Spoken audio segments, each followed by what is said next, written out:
Om Sam Saraswati Namaha. Namaste. Namaste, everyone. This evening on page 317 of the Chandi pot, we're going to discuss the Rig Vedoktam Devi Suktam. And I just want to remind you that the Chandi pot is actually a commentary on the Rig Vedoktam Ratri Sukta in the beginning and the Rig Vedoktam Devi Sukta and the end. That's the sandwich. And we're making a Chandi sandwich. In the midst is how do we make the journey from praising the darkness of duality to becoming one with the goddess of unity. This Chandi document is really something special. I gotta tell you, I spent probably a major portion of my life with her. I still live with her. And it's really kind of neat. I mean, she's the one who wakes me up in the middle of the night and says, "There's nobody doing puja today. You can be the pujari." It's okay. And then I get to go. So I got to do puja today too. Let's start on page 317 with the Vedic Praise of the Goddess, and that's you. And we use the Upasanghar mudra to sing this song. It's really an interesting mudra. We also use it for Agni Prajwalita and for the Agni Avahom. Hwayami Agni, I'm calling you Agni. Come here, and I'm calling all the gods to assemble here and be one with me and recognize that through my energy, through my vibrations, through my capacity, through my nature, divinity is illuminated. When I choose, I give the Asuras the energy. And they become strong and mighty and proud and with all the other deleterious effects. And when I'm pleased with the sincerity of your devotion, I take the energy away from the forces of individuality and I give it to the gods and they shine. They become illuminated beings. And now, Agastya Muni had a daughter. And her name was Ambrini.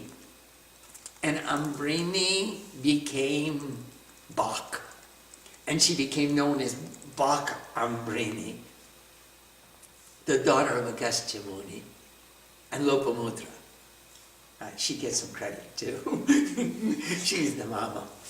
And so Ambrini did all this sadhana and she did all this tapasya and she studied and she did tap and jap and she really realized that she was the vibration, the vaka.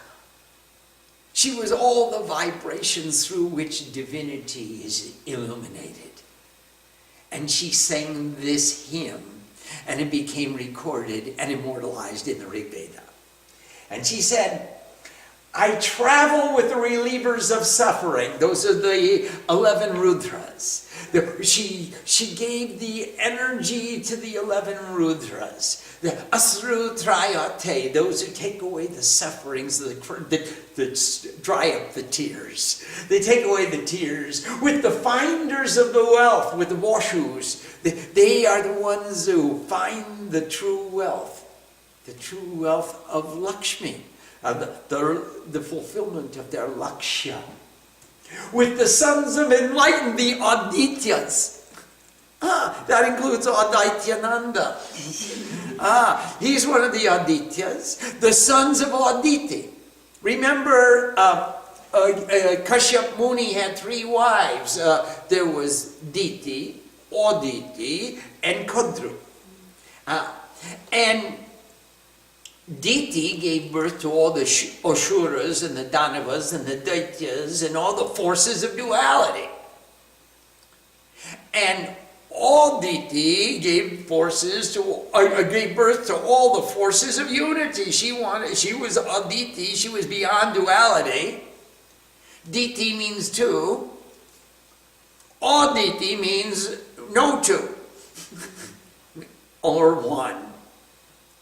And the Advaitas are the 12 sons, the 12 original sons of Aditi is an Advaita. And also with the sons of enlightenment and also with all the gods.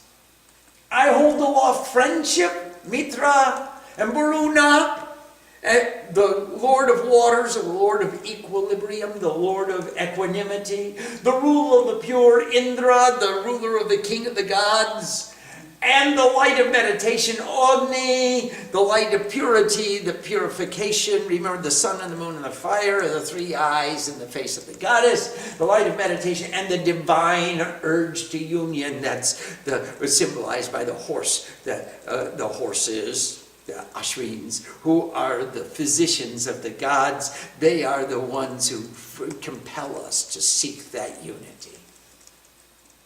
I perform the functions of great devotion, Soma, who is the Hindu, he's the moon of devotion, creative intelligence, searchers for truth, and the wealth of realization. I give the wealth to the sacrificer who presses out the offering of devotion with attention. Just think how we press out the offering of devotion with attention in the same way they used to grind the somaras with a sidul nora, two stones, sort of like a grindstone. What do they call it? Matate. Where you have a grinder and a flat stone, you put whatever you want to grind. Well, we do the same thing with our solar plexus, and we push out the offering of devotion with attention in every mantra. Ring.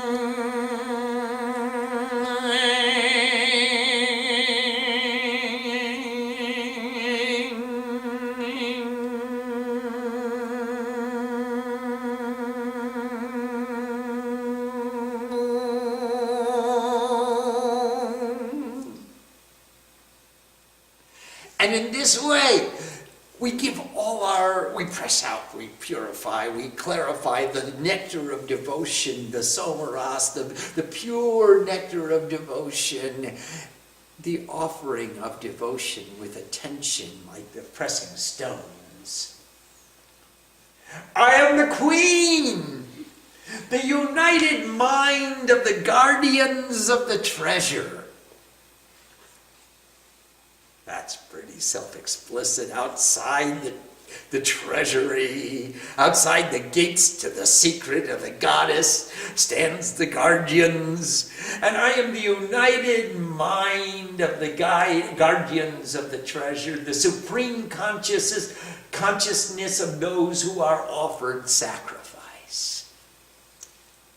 Well, who are offered sacrifice?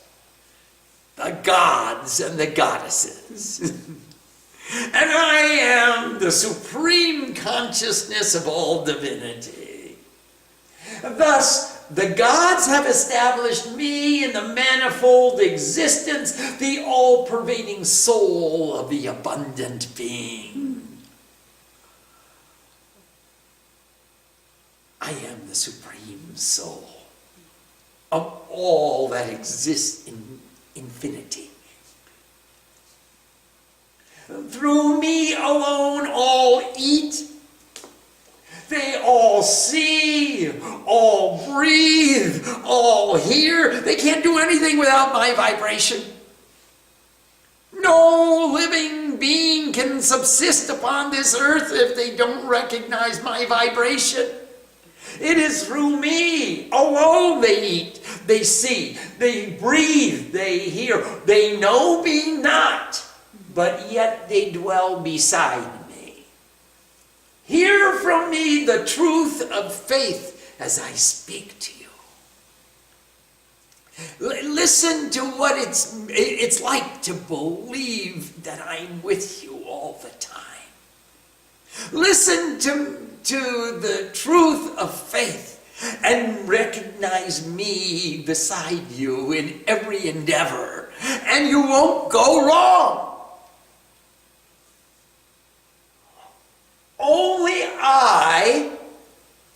myself, of my own volition, speak this which is loved by gods and men. Of my own volition, I'm going to give to you the knowledge so that you can remember that I'm with you all the time. Of my own volition, you do the bhakti and I give the shakti. Whosoever I love, I give him strength, make him a knower of divinity, a seer, one of loving intellect. Now, who do I love? Well, I love everybody. Who loves me? That's the catch. Whosoever I love, well, I love everybody. There's all my creation. Well, who loves me? Whoever will pay attention to me and make offerings to me and work for me and recognize me sitting beside them, standing with them, walking through life, holding their hand, I give them the strength. I give them the loving intellect. I make those individuals rishis, seers of the ultimate truth. I, the preserving energy, bend the bow for the reliever of suffering to slay the enemies of creative consciousness by the arrows of speech. Whoa! I still have some teeth in my mouth. I am the protecting energy. I'm preserving energy. I am Srishti Sthiti Laya. I am the circumstance of all beings, the protectress of the universe. And I bend the bow for Rudra. Asrutrayate. He's going to take away the sufferings of all creation. So I'm going to pull. If I didn't give him the energy, how can he pull the bowstring? I bend the bow. Now, he slays. Who's he aiming at? He's aiming at the enemies of creative consciousness. And how's he going to slay them? The enemies of creative consciousness he's going to slay through the weapons of the arrows in the bow of speech. So every time we take aim at an Ashura and we let fly the mantra, they are burned to ashes in a moment. She bends the bow and Rudra aims the arrow and we say the mantra and the Ashuras depart. I give the people zealous fervor. I make them passionate. I make them really sincere in their effort. I give them the enthusiasm, the energy, the shakti by which they're going to really do the sadhana. They'll make the commitment, they'll perform the austerity, and they'll do it with full faith and with love as an appreciation. It's a privilege to be able to do. I pervade throughout heaven and earth. Well, I'm everywhere. I give birth to the Supreme Father of this all. Shiva takes birth from me. In fact, I'm Shiva Duti, she who sends Shiva as an ambassador. I give birth to the Supreme Father of this all. My creative energy is in the waters of the inner ocean. Look inside. All the waters in the universe are filled with the waters of my creative energy. From thence, I extend through all the worlds of the universe and touch the summit of heaven with my greatness. Remember in chapter 2, her feet covered the earth and her top of her crown touched the highest reaches of the atmosphere. She is the goddess of infinite glory. I blow intensely all the beings of the universe like the wind, beyond the heavens and beyond the earth. To such an extent has my greatness altogether extended. Om.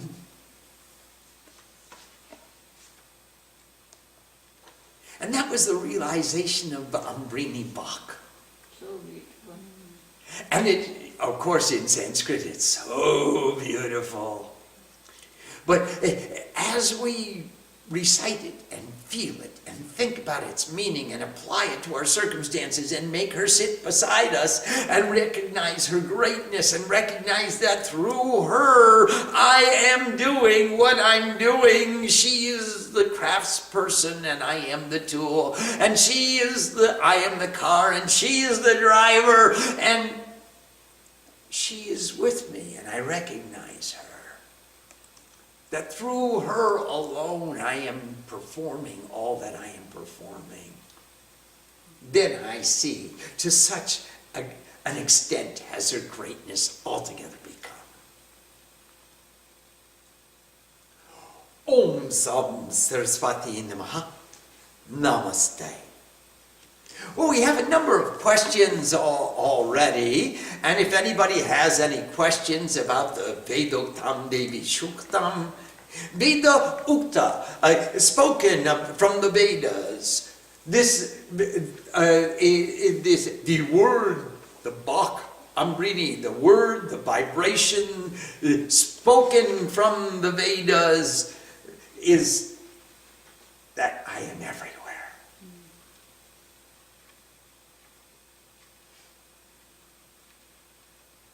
And from the Vedoktam Raktri Suktam, the praise of the goddess of duality, to the praise of the goddess of unity, the 700 verses in between help us make the journey.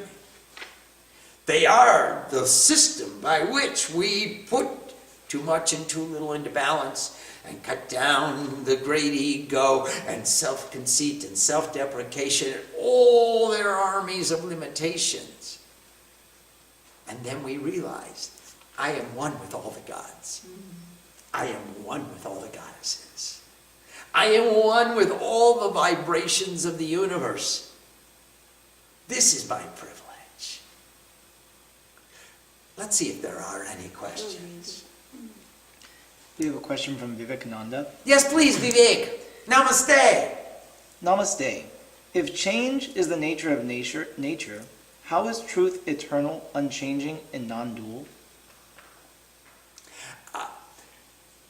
Truth does not change. So we look for the constant in the change. Is there something that doesn't change? Consciousness doesn't change. Energy doesn't change. The form of energy changes. The form of consciousness changes. But consciousness is always one and the same. It doesn't change. And therein lies the unity within the diversity. If consciousness and energy are always the same, then Purush and Prakriti are always the same, then Shiva and Shakti are always the same, and they are in union in every application. Em Rim Kling Chamundai Viche, I am perceiving all that is now known as the constant change. But who am I? Am I the changer, or am I the witness of the changes? And if I identify myself as the witness, then I don't change either. Vivek, you were there in your body when you were a little baby. You were there when you were a little boy. You were there when you were a man. You are still there today. Chances are, so long as you're there, you're going to be there. What changed? You didn't change. You still say, I am Vivek, or lack thereof. But if you are still there and you didn't change, then what changed? You are the constant. You are eternal. You are the eternal manifestation of the soul. The body changed. The thoughts changed. The relationships changed. You changed your socks. But did you change? Aren't you still there? So therein lies the reconciliation between the eternal and the transient. If we recognize my eternal self to be Bach, to be Ambrini, to be one with all the gods and all the goddesses, and they know her not, we forget her, but then we wake up and remember her and say, Mom, I'm in trouble again. Just like kids do. And Mom picks up the kid and washes them off and changes their diapers and feeds us good food. Yes, please. We have a question from Sadatmananda in Washington. Namaste, Sadatmananda. Namaste. Is the Rig Vedoktam Devi Suktam us becoming the goddess after the recitation of the Chandi? Yep. Yeah. No doubt. Yep. That's just what it's about. You just became the goddess.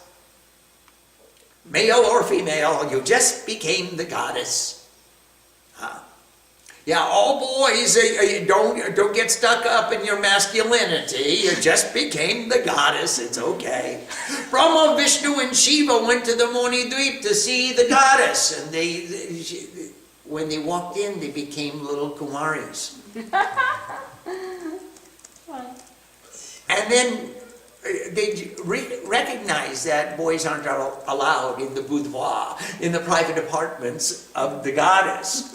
So they became these Kumaris, and Brahma started combing her hair, and Vishnu was massaging her feet, and Shiva started singing a song. And Shiva finished his song, and Mother said, okay guys, now it's time to go back and become boys again and create another creation. And you create and you protect and you transform the new creation. Yeah, why would we do that? We're enjoying this so much. It's so much fun to be a Kumari in the temple of the Divine Mother. Why would I ever want to become a boy and go out and create a new creation and protect it and fight with Asuras and do all the other nasty things I gotta do? And Mother said, oh no, you've been here for how many kalpas and how many yugas, and it was a nice song, Shiva, but take a hike. You guys go out and hey, we don't want to go, Mom. No, it's not a question of your wanting to go. Nobody gets to stay. Oh yeah, yes, please, Shiva. I'm really interested in this first line. I travel with the relievers of suffering. Yes. Because I've been thinking a lot about how energy is everything, and in your yantra class, you were talking about how the petals, the top four, yes, is those are forces of union, and the bottom is the forces of division. And it's all part of the Chandi yantra. Yes, it is. So then when we end up with this, I travel with the relievers of suffering. Yes. Is that unity? Is that something about the union of Shiva and Shakti, so that even though there's all this negativity still, that like our attention is only placed on the unity? Like I have a better example for you. In chapter 10 of the Bhagavad Gita, Krishna says, I am in everything and I am with everyone and I am with all. But when you remember me as with the best. Remember me in the best forms that you possibly can. So of all the sadhus I am Bhrigu, and of all the munis I am Agastya, and of all the gods I am the ruler of the gods, and of all of the three Trinity I am Vasudeva, I am Krishna. I am Vishnu. I am the Lord of gods. And he says, hey, oh, if you want to see me of Gandharvas, I am Chitrarat. And if Apsaras, I'm Urvashi. And I am with the best of all classes of beings if you want to remember me in a special form. Think of the highest and the best. And Mother is saying the same thing here. I am the energy of all in everything eternally, but I realize myself as the force of unity. I realize myself as the energy of goodness. I realize myself, I see myself in the energy of equilibrium, of equanimity, of peace, and all the pure forms. Certainly I'm everywhere, but now I'm in the temple and I'm in meditation. Why do I want to remember myself in the lower forms? I remember myself as the highest and best usage of this tool in the quiver of the arsenal of the Divine Mother. I bend the bow for Rudra. He can't fire an arrow without me. So that's the meaning that she's imparting here. If you want to remember me in specific forms, remember me with the best, with the most divine, with all the gods, with all the goddesses, with all the purity, with all the clarity, with all the greatest understanding and light and illumination and wisdom and inspiration.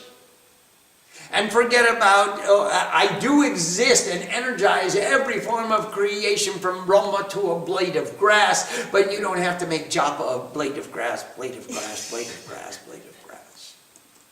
If you're going to remember me, then remember me as I travel with all the gods and goddesses, all throughout the day. Wherever I am, whatever I'm doing, I sit beside the goddess. Ma achenarami achi babanaki ache amar. The Divine Mother is, and so am I. And what do you think is the intensity of my reality?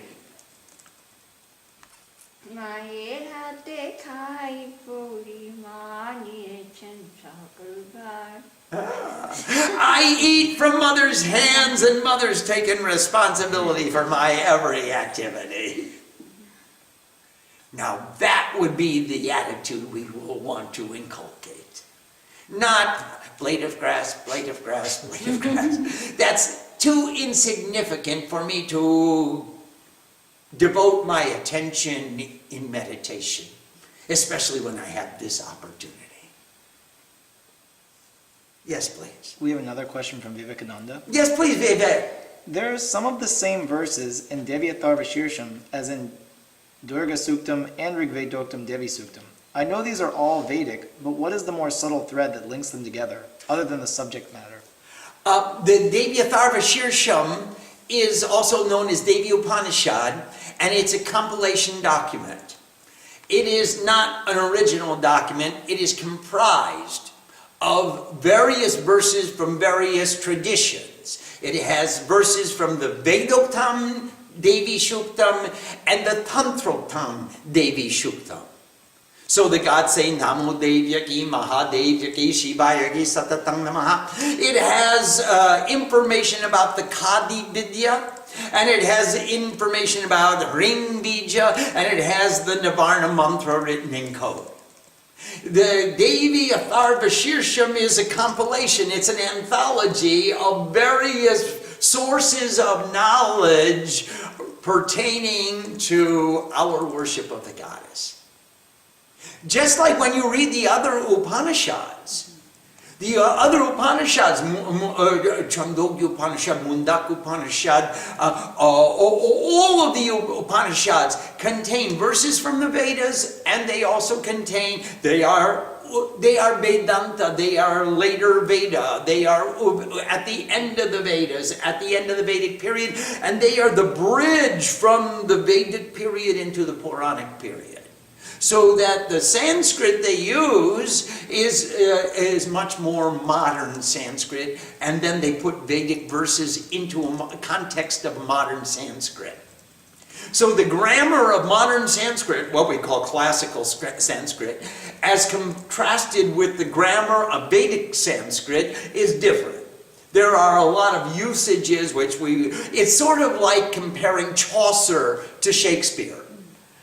There's Old English, ye Old English, and there's a little bit more modern English in Shakespeare, and then when you read Swami Satyananda, you get really hip, cool English. You get downright Americanese. So it's all English, to those who know. But if you read Beowulf, you will read language that doesn't have any similarity to what the hipsters of America talk about today. It's a completely different syntax, a completely different language.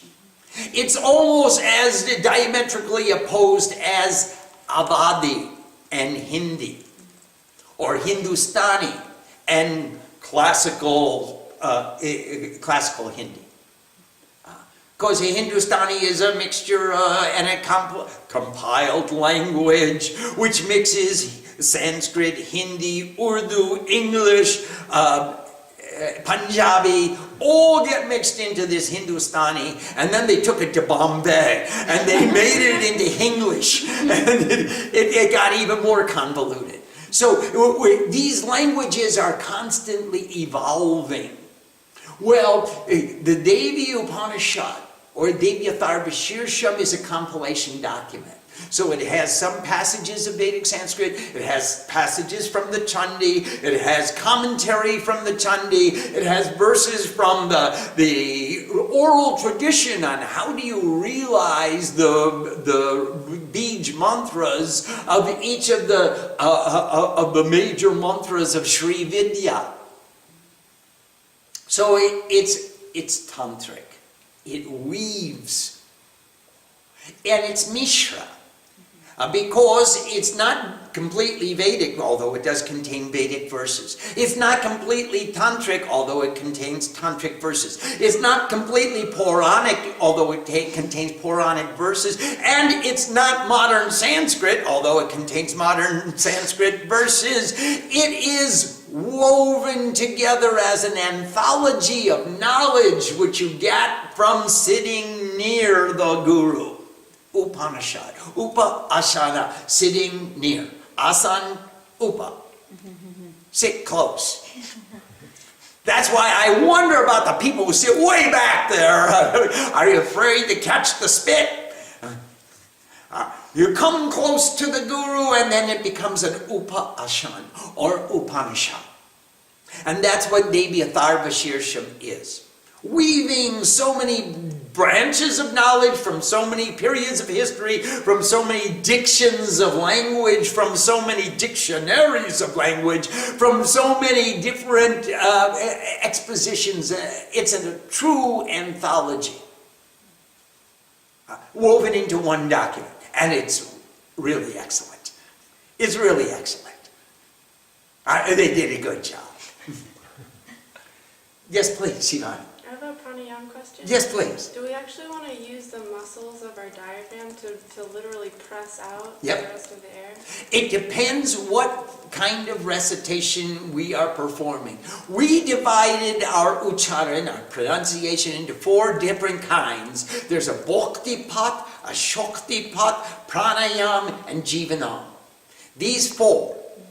Bhakti pat, I don't need to press out the air. I'm going to sing, I'm going to breathe at the quarter of a verse. Yaduyam paramaloke sarva raksha karamninam Iyanikasya chitatyatam Tanne brukti pitamaha. A bhakti pot. A shakti pot, I'm going to level it out. Yadgutyam paraman loke sarva rakshakaram rinami anikasya kridakatam. Tanne brukti pitamaha. pranayam. Yadguyam Parmaloke Sarva Rakshakaraminam Yani Kashyati Takatan Dhanmi Bru Kipitama Asti Guyat Bambi Prada Sarva Bhuto Pakarakam Devyastu Kapacham Punyam Katrinushva Mahamune. I'm breathing in a mantra and I'm exhaling a mantra. And therefore I've got pranayam. Bhaktipat, Shaktipat, pranayam, jivanam. Om Yadguyam Paraman Loki Sarvarakshakarang Rinam Yanakashyakshidakyatam Dhanme Bruhi Pitamaha.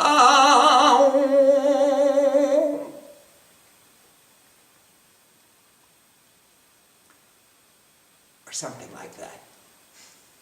Where every mantra evolves from Om and dissolves into Om. And you add life to the mantra. And you press it out from the abdomen. We have a question from Laura in Vermont. Namaste, Laura in Vermont. Namaste. Could you please explain more about verse 3? I am the united mind of the guardians of the treasure. Are these the gods? She also says that they established her in many-fold existence. I'm confused. Please explain. Oh, please, Laura in Vermont, please give up your confusion. That's the first thing. The united mind of the guardians of the treasure. Who guards the treasure? Obviously, people who know its value. If it's a treasure and you're guarding it, you know its value and you want to protect it. That means she is the united mind, the unity within the mind of those who have recognized what is the true wealth. She is the united mind within each individual who recognizes the true wealth of wisdom, the true wealth of love, the true wealth of that bhavana. And whoever guards the treasure, they know what it's like to have the treasure. And they're guarding against its demise. They're guarding against the division of the mind. She is the united mind. And she unites the minds of all guardians. Everyone who's got a treasure and they are guarding their treasure, she unites them all in a satsang, in bhakti, in working together, in chanting together, in sharing together, in loving together, and in loving God together.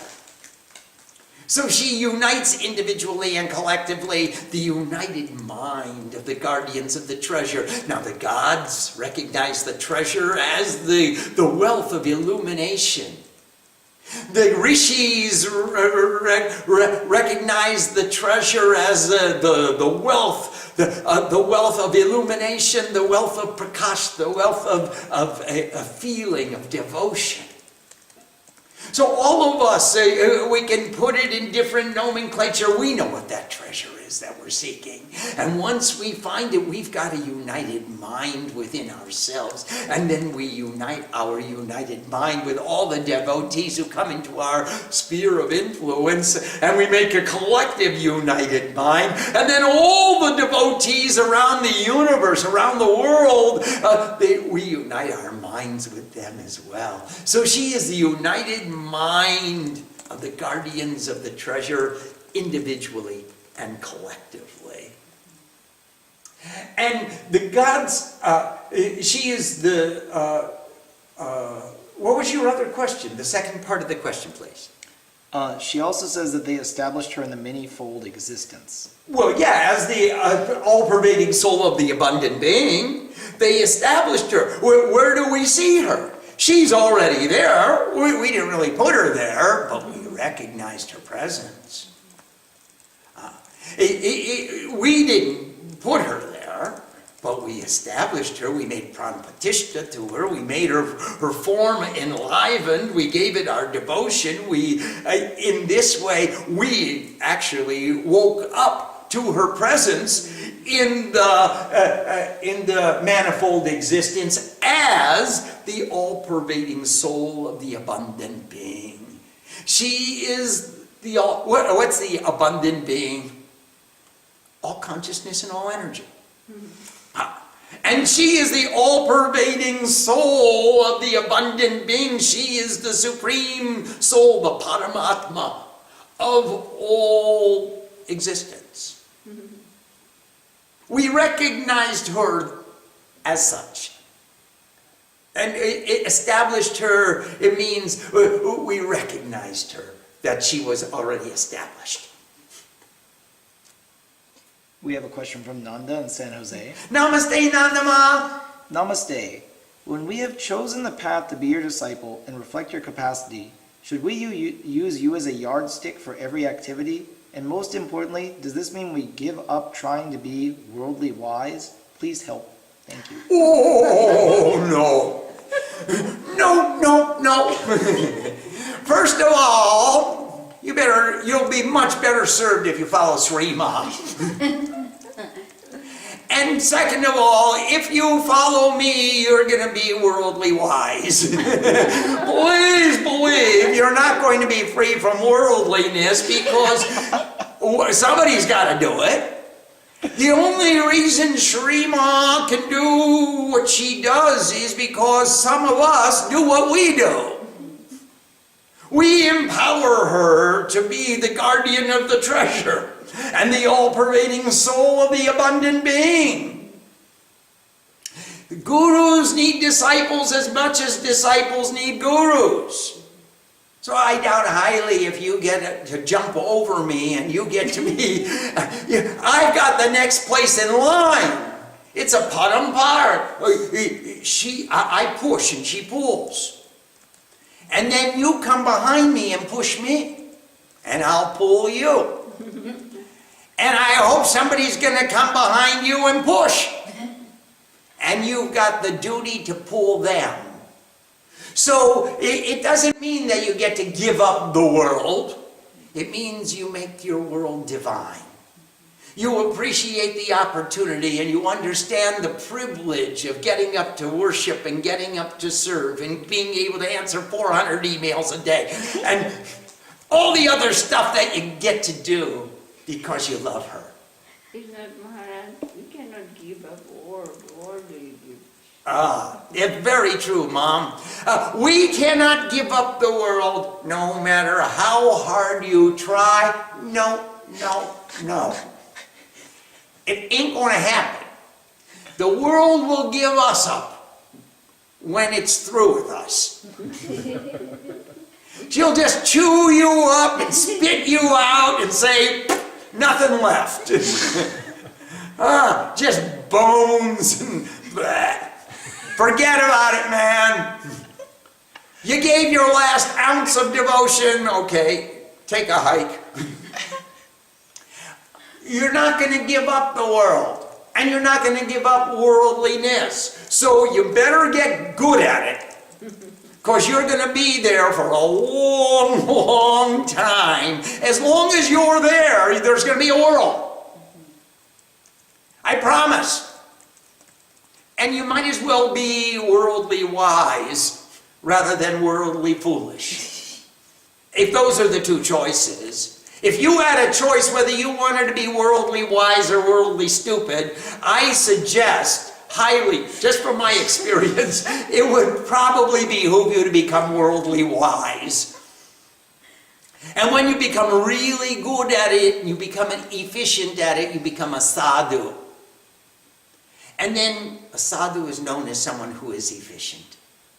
So as you become more and more efficient at taking away more and more of the distress from the world, then some other devotees are going to come and say, how can we help to empower you so that you can help us more?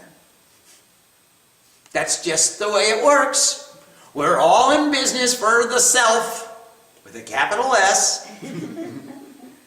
We're self-employed. And so being self-employed, if you do a good job for me, I want to empower you to be able to do more good jobs for me.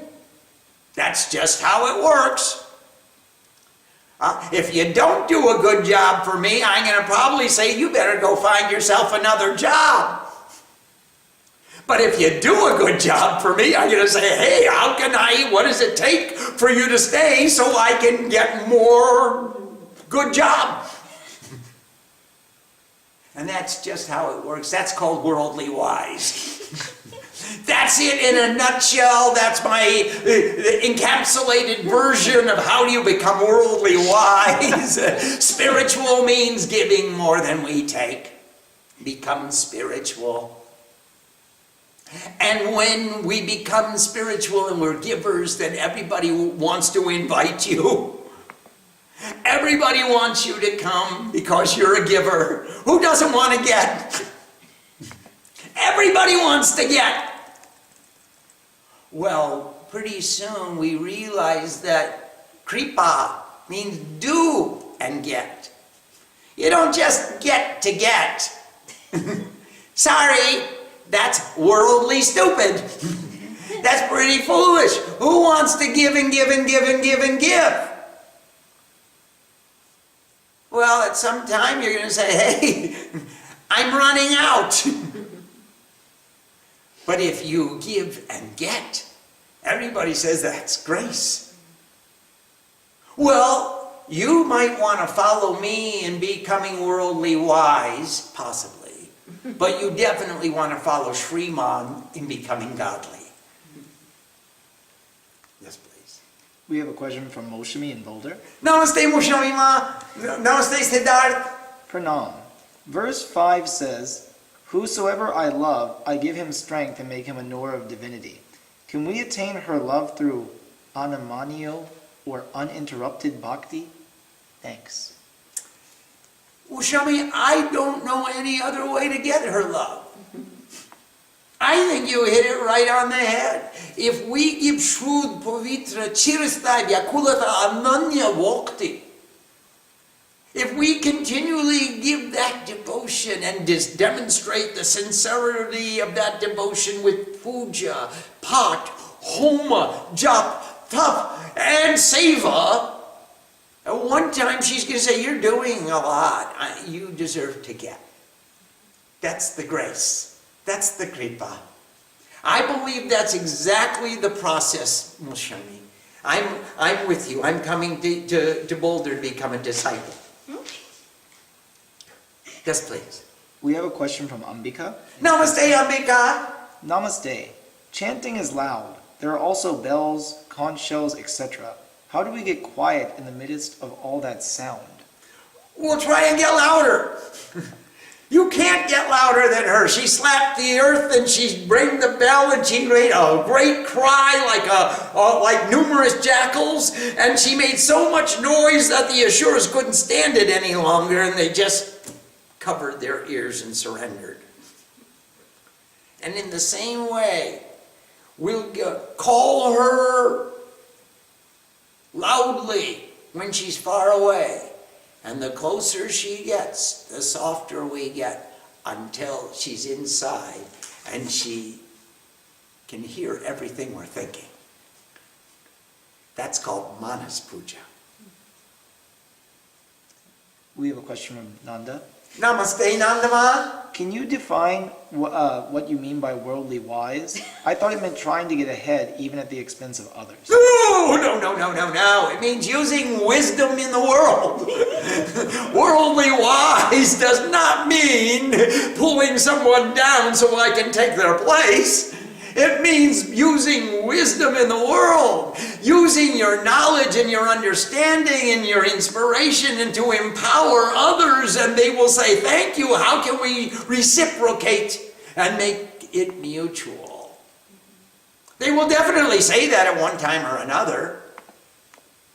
So worldly wise means using wisdom in the world. It doesn't mean using my own cleverness to enhance my selfishness from my own greed, but at your expense. that wouldn't be considered wisdom. I'm looking for win-win situations, win-win resolutions, win-win negotiations. Yes, please. We have a related question from Ambika. Namaste, Ambika. So we give to those we meet on the path of worldly life and get replenished through our devotion to God, to serving and emulating Sri Ma. Is this a way to understand giving without expecting anything in return? Yes. That's a fine way. And it's a fine example. And she does it day and night. And I mean, she gets up every day and she starts cooking for people. She doesn't know who's coming today, and she's got food for them. And she's doing that all the time. Did any one of you ever leave the Devi Mandir empty-handed? Or without any food in your stomach? That's the greatest sin in the Devi Mandir, is not to feed a guest. If you emulate the example of our Guru, then you will also be looking for ways to add value to people's lives with any talent or skill or resource that you have at your disposal. If it's yours to command, you'll find a way to use it wisely, worldly wisely, in such a way as you can empower other people to be more whole, more full, more complete, more perfect because of having had your association. That's just what Mom does. That's just what, every trinket, every piece of cloth, every handkerchief, every t-shirt that goes out of here cements a relationship.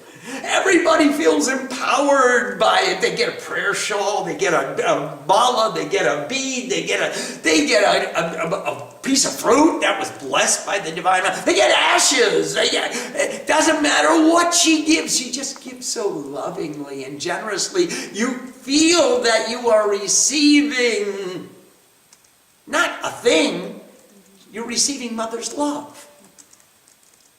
Every time you go from the Devi Mandir, you take something with you that says this is the communicator of the sincerity of her love. Even she gives you a flower. Patram pushpam toyam palam yumme bhaktya pratyachati. Whoever gives me a leaf, a flower, a drop of water, or a piece of fruit, I receive that devotion in the spirit with which it was offered.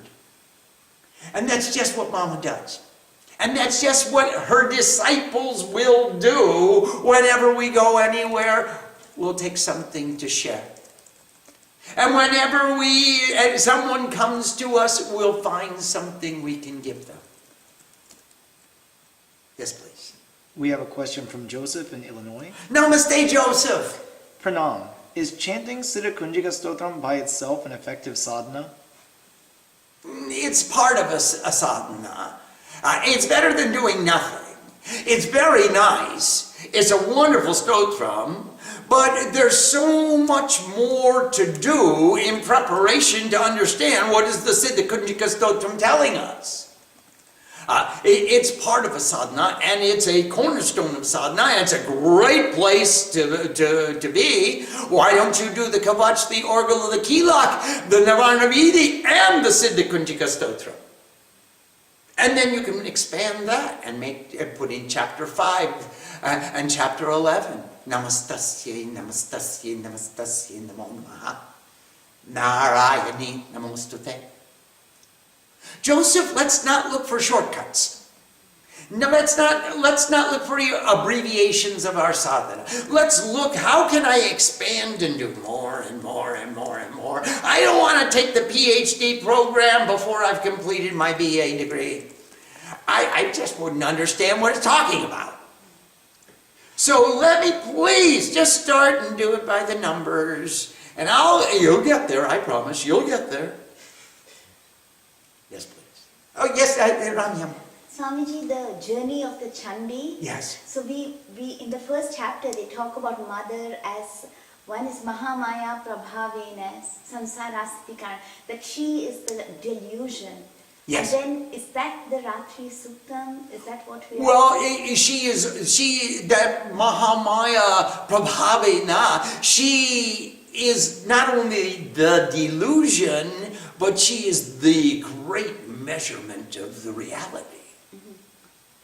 She's all three. She is Kadi Vidya. She is the Maya of Vedanta, the Maya of Shankya, and the Maya of Tantra. She is all three. She is the Maya of the one in harmony with her own self, the one mother in union with all of her creation, and the creation praising the mother. And she is the Maya of delusion, where I forget all about mom and think about what's in it for me, worldly wise. Yes, So please. Swamiji said the delusion is caused by all the asuras. Yes. So the journey is she eradicates those asuras. Yes. And then we become one With her. in the Vedoktam. Right. That's absolutely true.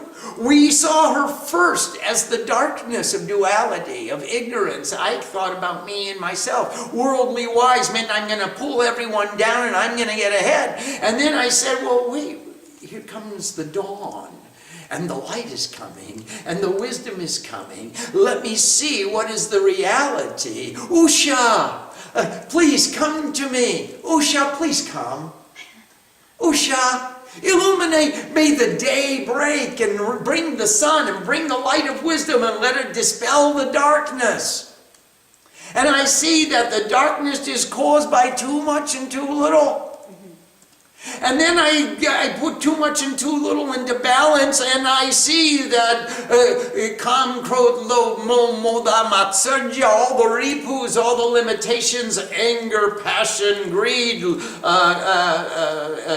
ignorant attachments, and jealousy are the cause of all of my egotism. And all these other asuras are constantly perplexing me with irresistible temptation and foul mouth and blindness and all the rest. And I say, Mom, would you please take your energy away from the asuras and give it to the gods? And she said, okay. And then she takes away the great ego. She puts self-conceit and self-deprecation to rest. And then there's nothing left to do but praise the goddess. Ultimately, I praise the goddess and I realize I am the goddess I am praising.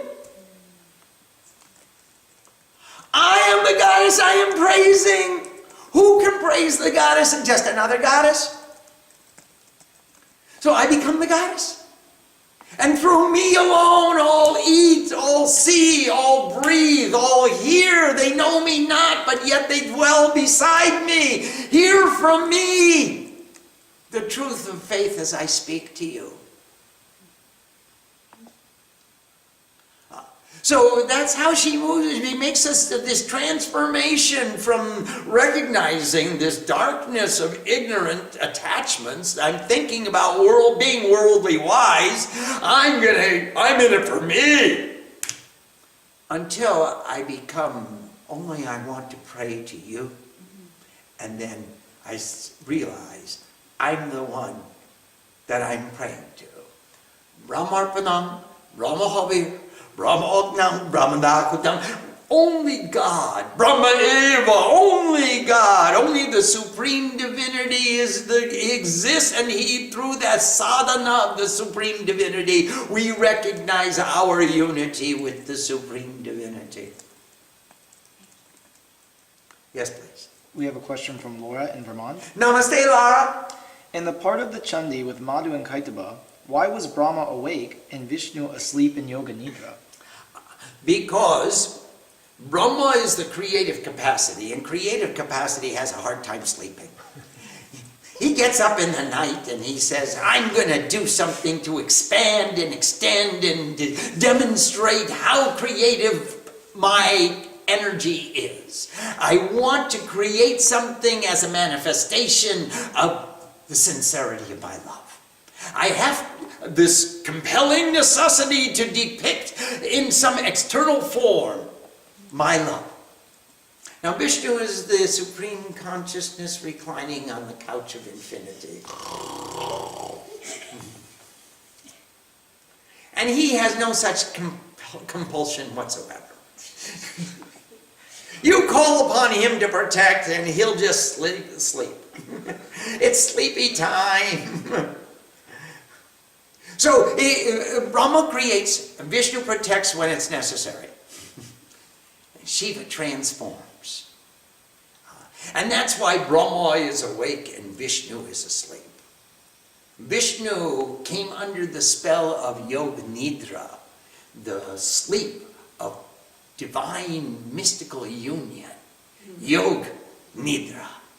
It means that he's not aware of what's going on outside. He's completely in union inside. He's completely self-contained. All the energy has withdrawn itself into the one manifestation of supreme divinity, and that became manifest as Vish, the universe, Nu, who pervades the universe. Om Sam Saraswati Namaha.